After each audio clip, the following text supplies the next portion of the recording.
Tendencias del derecho tributario. Los primeros rasgos de tributación en México aparecen en los códices aztecas, en los cuales se registró que el rey Azcapotzalco pedía como tributo al pueblo azteca flores y frutos. Ellos a cambio recibirían beneficios en su comunidad. A la llegada de Hernán Cortés a México, los nuevos tributos consistían en alimentos, piedras y joyas. El 19 de marzo de 1812, las Cortes de Cádiz expidieron la Constitución de Cádiz, en donde se estableció que el pago de contribuciones sería anualmente.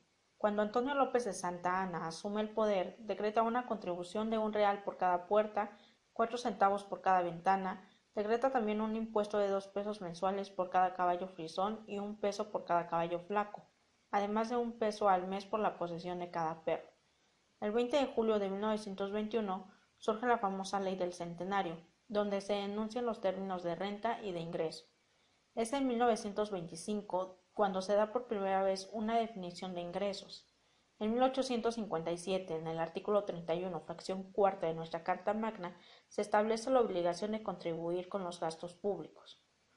Por otra parte, tenemos que las características del tributo, entre otras, son: es una prestación pecuniaria, tiene la función de asegurar al ente público los medios necesarios para la financiación de los servicios públicos.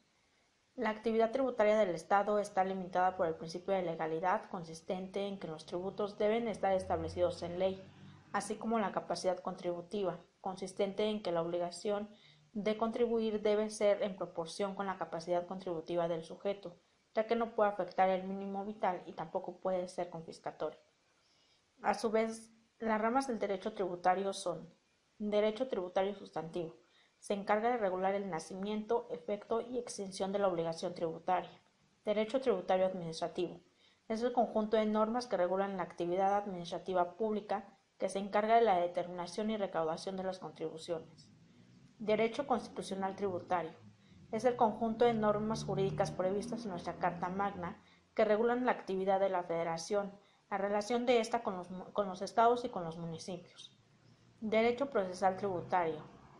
Este se refiere a las normas contenidas en el Código Fiscal de la Federación. Derecho penal tributario. Este se refiere a las disposiciones cuya finalidad es regular delitos y sanciones.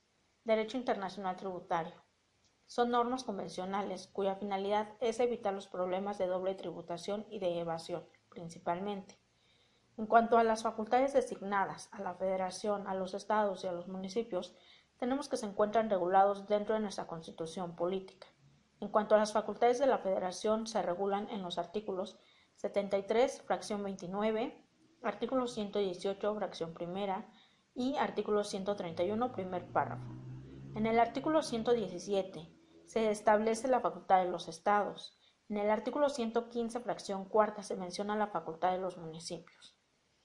Ahora bien, en cuanto a la ley del IVA, tenemos que surgió en la famosa alcabala española, y los cambios más relevantes de esta ley en cuanto a tasas han sido las siguientes. Entre 1980 y 1982 el IVA es del 10% general y 0% en todos los alimentos. Entre 1983 y 1988 el IVA es del 15% general y los alimentos no procesados y de consumo general es del 0% y 6% el resto de los alimentos y medicinas de patente. Entre 1988 y 1991 el IVA es del 15% tasa general, 6% ciudades fronterizas, 0% todos los productos alimenticios y medicinas y 20% sobre los bienes de lujo. Entre 1991 y 1995 el IVA es del 10% tasa general, 0% medicinas y alimentos no procesados. Entre 1995 y 2009 el IVA es del 15% tasa general y 10% en ciudades fronterizas y 0% en medicinas y alimentos no procesados. Desde el 2010 a la fecha el IVA cambia de una tasa del 15 al 16% general y del 11% en las ciudades fronterizas.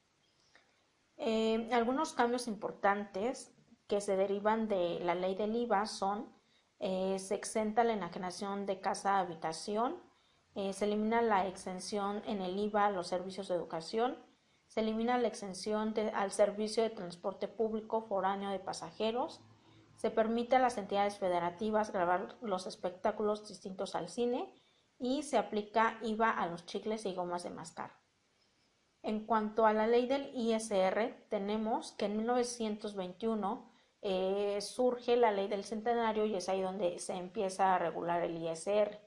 Algunas propuestas de deducciones para este año son las siguientes: deducciones de donativos para personas morales, deducciones por aportaciones al ahorro, deducciones por gastos de incapacidad y deducciones inmediatas. En cuanto a la ley del IDE y la ley del IETU, tenemos que ambas surgen en el año 2008 y se abrogan en el año 2014. Esto porque no se cumplió con la finalidad que se perseguía mediante estos impuestos. Un punto importante dentro del derecho tributario es la propuesta de Ley General de Zonas Económicas Especiales. Esta iniciativa de ley fue enviada por el presidente de la República al Congreso de la Unión el pasado 29 de septiembre. De ser aprobada esta ley, se establecen 3 zonas especiales económicas. La primera es en el puerto Chiapas, la segunda Puerto Lázaro Cárdenas y la tercera en el corredor transísmico. De tal manera que las zonas económicas especiales implican una estrategia para crear nuevos polos de desarrollo industrial en lugares que tengan potencial productivo y logístico dentro de esta región. Dentro del articulado de esta mencionada ley encontramos que se deriva de los artículos 25 y 26 de la Constitución Política. Las zonas gozan de un régimen fiscal y aduanero distinto del resto del territorio nacional. Las zonas económicas especiales tienen un régimen fiscal autónomo y en cuanto a beneficios fiscales podemos encontrar que la enajenación de servicios y mercancías nacionales de proveedores nacionales ajenos a la zona se aplicará una tasa del 0% del impuesto al valor agregado. El impuesto sobre la renta para personas físicas no puede ser superior al 12%. El impuesto sobre la renta para personas morales no puede ser superior al 16%, así como también existe la exención del pago de los derechos de trámites aduaneros. Las compras de bienes y servicios que realicen en el mercado nacional los usuarios que operan dentro de una zona están exoneradas del pago del impuesto al valor agregado. Importantes tras la reforma fiscal del año 2014. Algunos puntos importantes son los siguientes: los comprobantes fiscales. Anteriormente los teníamos en papel, sin embargo, ahora todos los contribuyentes tenemos la obligación de emitir facturas electrónicas. Otro punto importante son las inversiones. Esto se refiere al dinero que vamos a invertir en las cuentas bancarias. A partir del 2014 a la fecha, México y Estados Unidos firmaron un convenio de colaboración consistente en intercambiar información sobre extranjeros que tengan cuentas bancarias en México o bien sobre mexicanos que tengan cuentas bancarias en Estados Unidos. Esto a fin de tener una mayor regulación en cuanto a los impuestos.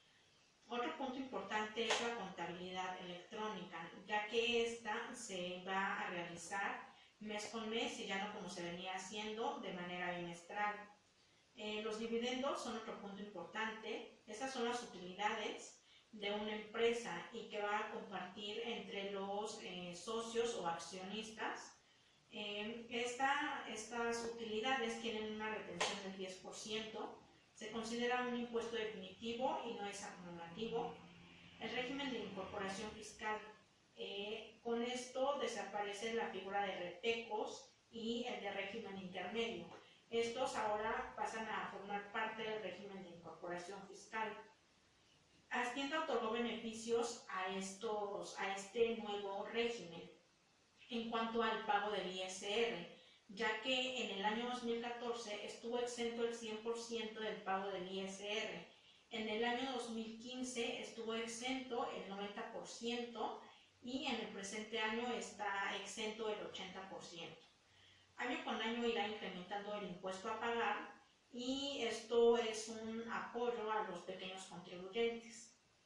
A manera de conclusión, tenemos que la principal reforma en materia tributaria se realizó en el año 2014. También tenemos que el proyecto de ley de zonas económicas especiales es un proyecto que fue enviado al Congreso el pasado 29 de septiembre. Esta tiene la finalidad de crear 3 zonas económicas especiales en el sur de nuestro país. Con esto se busca un mayor beneficio fiscal y laboral principalmente a los ciudadanos de esta región.